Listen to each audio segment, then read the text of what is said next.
কালকে ডিবেট মঞ্চে শতরূপ ঘোষ বিজেপি নেতাদের মুখে যেভাবে ঝামা ঘষে দিয়েছে না, সত্যি একটা কথা বলার জায়গা রাখেনি। বুঝতে পারলেন?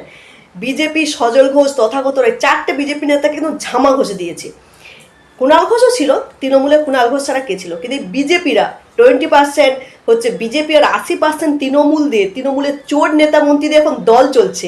হ্যাঁ, কর্ণব রানী, সায়নী ঘোষ থেকে শুরু করে জুন মালিয়া, শতাব্দী রায়, তারা মোদির সাথে ফটো তুলছে, সেলফি তুলছে, আর এদিকে মানুষকে টুপি পরিয়ে যাচ্ছে। এত সুন্দরভাবে এই সময় দাঁড়িয়ে প্রত্যেকটা কথা বলেছে না, আপনি শুনে মুগ্ধ হয়ে যাবেন।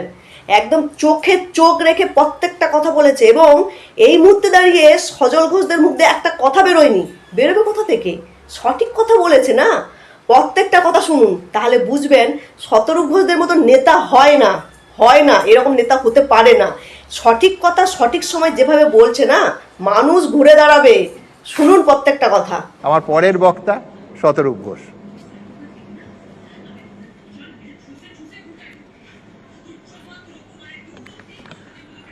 নমস্কার। দেখুন, এখন যেরকম আমাদের দেশে গাড়ি, বাইক, স্কুটার এগুলো চলে 80% পেট্রোল আর 20% ইথানল দিয়ে, সেটা এই মুহূর্তে আমাদের পশ্চিমবাংলাও চলছে মোটামুটি 80% ভালো তৃণমূল আর তার সঙ্গে 20% বিজেপি দিয়ে। এখন তৃণমূল সম্পর্কে যে কথাগুলো সজলদা বললো, এগুলো তো আজকে নতুন করে, তখন তো তৃণমূল সরকারে নেই, এগুলো বলে কি হবে? গত 15 বছর ধরে এই কথাগুলো আমরাও বলেছি, বিজেপিও বলেছে যে তৃণমূল কংগ্রেসে চোর, ডাকাত, ধর্ষক, তোলাবাজ ভরে আছে। এখন এই চুরি, ডাকাতি, ধর্ষণ, তোলাবাজি এগুলো কারা করেছিল? তৃণমূলের পার্টি অফিসের চেয়ার টেবিলগুলো তো করেনি। এমনকি তৃণমূল কংগ্রেসকে ভোট দেওয়া কোনো তৃণমূলের সাধারণ সমর্থকও তো করেননি, করেছিল তো তৃণমূলের কতগুলো নেতা। আজকে তারা যদি ভালো তৃণমূল হয়, সত্যি কথা বলছি, বিজেপি ক্ষমতায় আসায় পশ্চিমবাংলার আর কি উপকার হয়েছে না হয়েছে জানি না, কিন্তু একটা বিরাট উপকার হলো, বিজেপি ভোটে এবার না জিতলে আমরা জানতেই পারতাম না তৃণমূলে এত ভালো মানুষ আছে। 3 মাস আগে পর্যন্ত যে লোকগুলোকে এইগুলো বলে গেলেন, তাদের সঙ্গে এখন মোদি ব্রেকফাস্ট করছে, অমিত শাহ লাঞ্চ করছে, শুভেন্দু অধিকারী ডিনার করছে, করে আমাদেরকে বোঝাচ্ছে যে এগুলো সমস্ত করা হচ্ছে কি না দেশের স্বার্থে। দেশের স্বার্থে দিল্লি তার নতুন পার্টি তৈরি হয়েছে, কি বা এটা ইয়ে হয়েছে এনসিপিআই। এই পার্টিটার নাম এনসিপিআই কেন হলো জানি না, এই পার্টিটার নাম হওয়া উচিত ছিল এমপিসিপিআই। এমপি না হলে এদের মেম্বার হওয়া যায় না।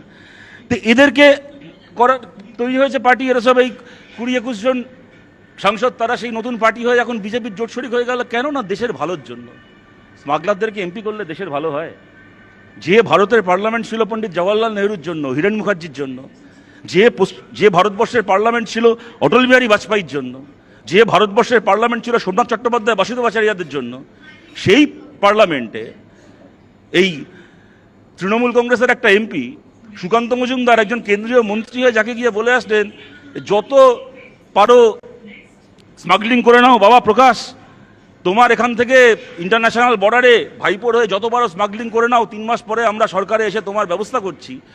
একটা লোক যে ইন্টারন্যাশনাল বর্ডারে স্মাগলিং করে, ভারতের সীমান্তকে ছেদ করে, সেই লোকটাকে পার্লামেন্টে শাসক দলের এমপি করলে ভারতের ভালো হয়? চোর, ডাকাত, ধর্ষকদেরকে শেল্টার দিলে ভারতের উপকার হয়, ভারতের মঙ্গল হয়, ভারতের কল্যাণ হয়। আমাদেরকে এরা বোঝাবে আর আমাদেরকে বুঝতে হবে। আর তৃণমূল কংগ্রেসের লোকগুলোকে বিজেপির এমপি বানিয়ে নিলে, বিজেপির এমএলএ বানিয়ে নিলে, বিজেপির হয়ে তাদেরকে আশ্রয় দিয়ে দিলে বাংলার এত উপকার হবে, ভারতের এত উপকার হবে। এই কথাটা 3 মাস আগে আমাদেরকে ভোটের আগে বললে পারতেন, মানুষকে বলতেন যে ভোটে জিতে আমরা তৃণমূলের লোকগুলোকে জেলে ঢোকাবো না, এদেরকে আমরা রত্নাকর থেকে বাল্মীকি করে এদেরকে আমরা দলে ঢোকাবো। তারপরে মানুষের আপনাদেরকে ভোট দেওয়ার থাকলে দিত, না দেওয়ার থাকলে না দিত। ভোটের পরে আপনারা যেটা করছেন, ভোটের আগে বলতেন, আমাদেরকে সেই সিদ্ধান্ত নেওয়ার সুযোগ দিতেন। এখানে কুণালদাটা বলার সময় একটা কথা বললেন, ওটা উনি আগেও বলেছেন যে আমায় কেউ চোর বলতে পারে, কিন্তু এই খারাপ দিন আমাকে গদ্দার বলতে পারবে না। আবার ওদিকে ঋতব্রত ব্যানার্জিকে বলতে শুনি যে আমায় কেউ গদ্দার বলতে পারে, কিন্তু আমায় কেউ চোর বলতে পারবে না। এখন দেখুন, আমার সত্যি কথা বলতে, আমাকে যেহেতু কেউ গদ্দারও বলে না, চোরও বলে না, আমার ঠিক জানা নেই দুটোর মধ্যে কোনটা শুনতে বেশি আনন্দ হয়। কিন্তু কুণালদা, একটা কথা বলি, আপনি এখানে বললেন একটা কথা যে ঋতব্রত ব্যানার্জিকে দলে নেওয়ার ব্যাপারে, আপনি বললেন আপনাদের নাকি তখন আপত্তি ছিল। সে কোনো প্রমাণ নেই, এখন আপনি বললে বিশ্বাস করতে হবে। আপনি একটা বাংলা উপমা দিলেন যে গরিবের কথা বাসি হলে ফলে। বাংলার একটা প্রবাদ আছে জানেন তো, চোর পালালে বুদ্ধি বাড়ে। এই জ্ঞানের বাণীগুলো যদি সময় থাকতে আপনাদের মনে থাকতো, আপনাদের দলের সর্বোচ্চ নেতা নেত্রীদের মনে থাকতো, তখন যখন আমরা বলতাম কুণালদা সিপিএমের খারাপ সময় যে সিপিএমের পিঠে ছুরি মারছে, সে তৃণমূলের খারাপ সময় তৃণমূলেও থাকবে না, তখন আমাদেরকে ব্যঙ্গ করতে নেই বলে যে সিপিএমের পার্টি অফিস এখন লালবাতি জ্বলে গেছে, ওদের দলে এখন আর কেউ যাবে না, এখন উন্নয়নে সামিল হওয়ার জন্য লোকে আমাদের পার্টিতে আসছে, তাই ঈর্ষান্বিত হয়ে সিপিএম এই কথাগুলো বলছে। এখন দেখতে পাচ্ছেন তো, আমাদের খারাপ সময় আমাদের সঙ্গে থাকেনি, আপনাদের খারাপ সময় আপনাদের সঙ্গে যে নেই, সে কালকে বিজেপির খারাপ সময় বিজেপির সঙ্গেও থাকবে না। কিন্তু সে তো গেল ভবিষ্যতের কথা, আমরা বর্তমানে ফিরি। আপনি একটা কথা বললেন কুণালদা, ঠিক কথা, ঋতব্রত ব্যানার্জি সম্পর্কে যা বললেন, সিপিএম থেকে লাথি খাওয়া বালিশ চাটা সব ঠিক আছে, কিন্তু সবাই তো সিপিএম থেকে তৃণমূলে যারা গেছে তারাই এখন খালি বিজেপির সঙ্গে সেটিং করছে এমন তো নয়। ববি হাকিমের মতো, মদন মিত্রের মতো নেতারা, যারা মমতা বন্দ্যোপাধ্যায়ের রাজনৈতিক জীবনের আজকে 3 দশকের সঙ্গী, যারা তৃণমূল কংগ্রেসের প্রথম দিন থেকে তৃণমূল কংগ্রেস করেছেন, এই কাকুলি ঘোষ দস্তিদার, মালা রায়, তারা পর্যন্ত এখন তৃণমূলের সঙ্গে বেইমানি করে, মমতা বন্দ্যোপাধ্যায়ের সঙ্গে বেইমানি করে বিজেপির সঙ্গে হাত মিলিয়েছেন।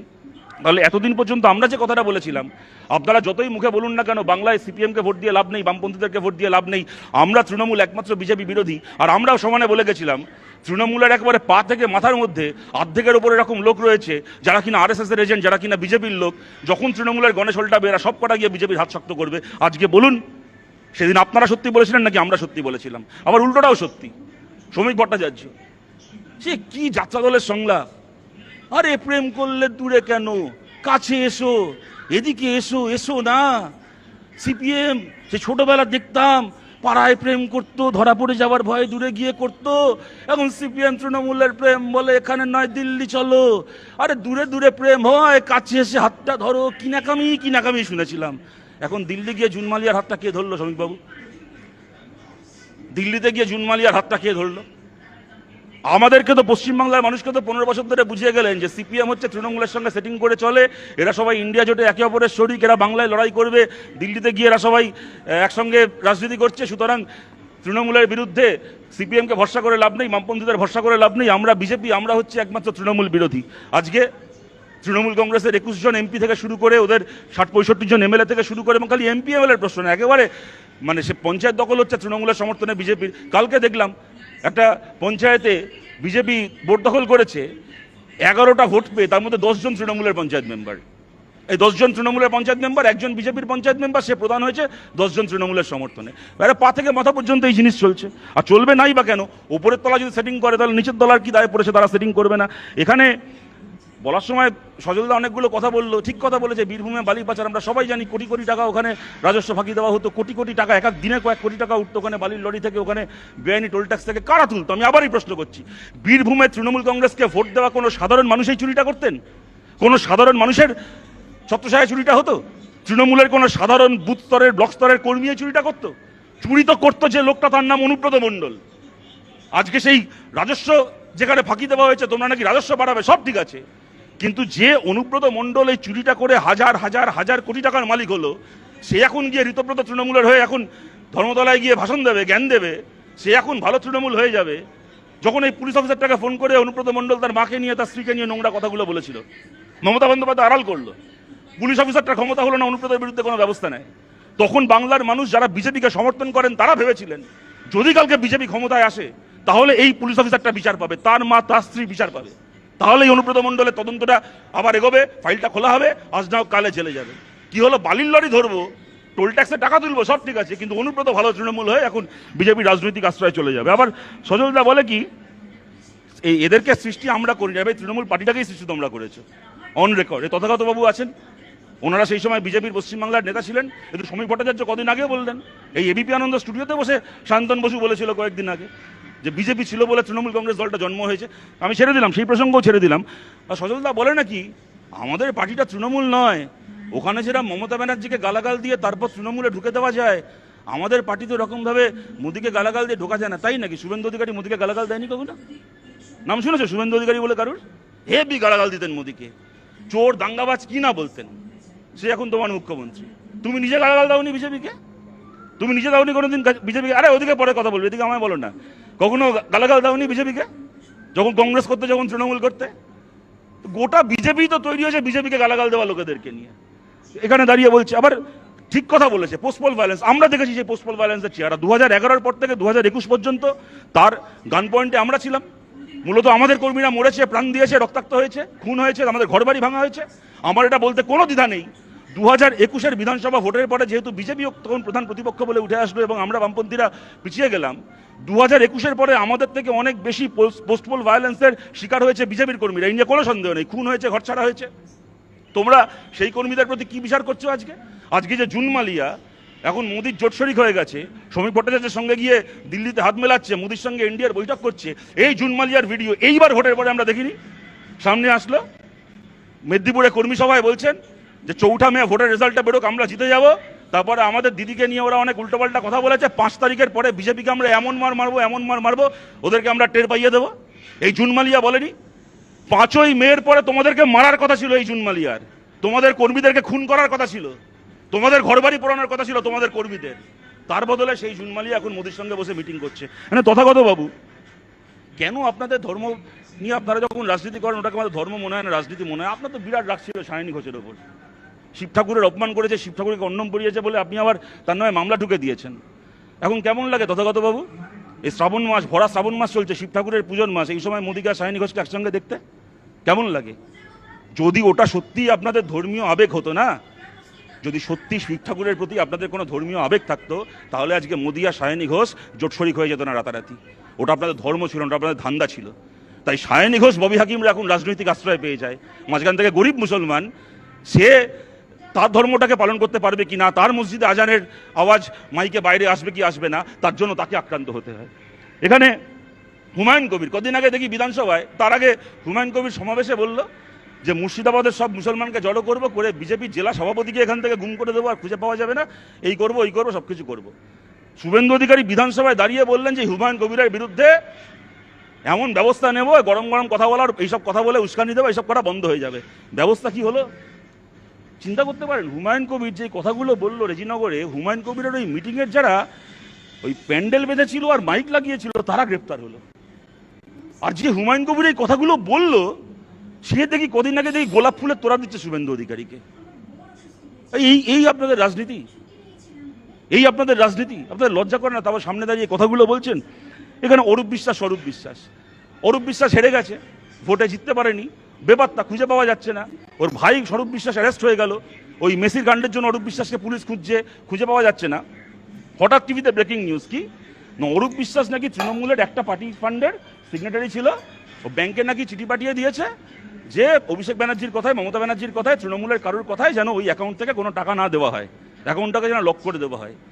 কিরম ম্যাজিক! নিশ্চয়ই এটা কোইন্সিডেন্স, নিশ্চয়ই এটা কাকতালীয়, এর সাথে নিশ্চয়ই বিজেপির কোনো সম্পর্ক নেই, বিজেপি তো খুব ভালো। তো ঠিক এই চিঠিটা চলে যাওয়ার পরে হঠাৎ করে অরূপ বিশ্বাস একদিন বেরিয়ে এলেন, আর গ্রেপ্তার হওয়ার ভয় থাকলো না, দিব্যি যাচ্ছেন, কোর্টে যাচ্ছেন, থানায় যাচ্ছেন, যেটা হচ্ছে বাড়ি চলে যাচ্ছেন। ওমা, তার ভাইকে যে গ্রেপ্তারটা করা হয়েছিল, যে একজন টেকনিশিয়ানের অভিযোগে যে তাকে নাকি শ্লীলতাহানি করেছিল স্বরূপ বিশ্বাস, সে দেখি দুদিন আগে হঠাৎ ফেসবুক লাইভ করে বলছে আমি জীবনে স্বরূপ বিশ্বাসকে চোখেই দেখিনি, আমাকে বলেছিল বলতে তাই বলে দিয়েছে, এখন আমি আমার কমপ্লেন ফেরত দিয়ে নিচ্ছি। কি সুন্দর না রাজনীতি! এখানে একটা কথা শুনলাম, প্রসূনবাবুদেরকে নিয়ে বললো সজলদা যে কনস্ট্রাকটিভ ক্রিটিসিজম যদি প্রসূনবাবুরা করেন, আমি একটা কনস্ট্রাকটিভ ক্রিটিসিজম শোনাচ্ছি। প্রসূনবাবু দেখুন তো, গলাটা আপনারই তো।